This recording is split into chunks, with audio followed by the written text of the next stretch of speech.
गुरुभ्यो नमः। अभिवादये।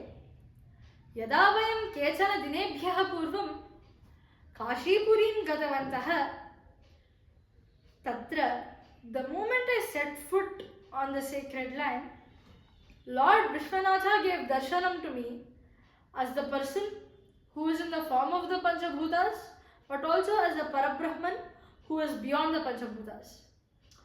This shloka is the expression of the same thought that came to me.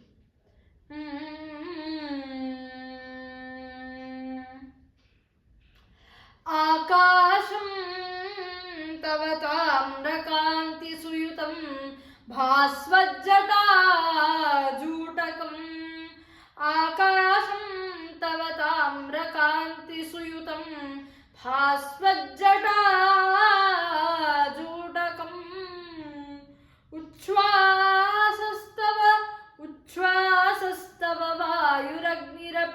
उच्छ्वासस्तव वायुरग्निरपि त्वद्धस्तं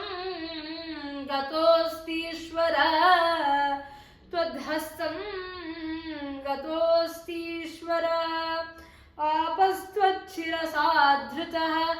आपस्त्वच्छिरसाधृतश्च धरणिस्त्वत्पादपूता विभो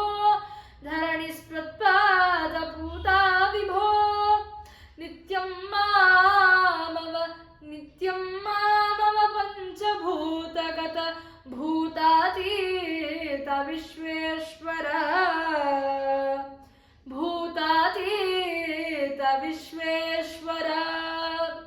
धन्यवादः।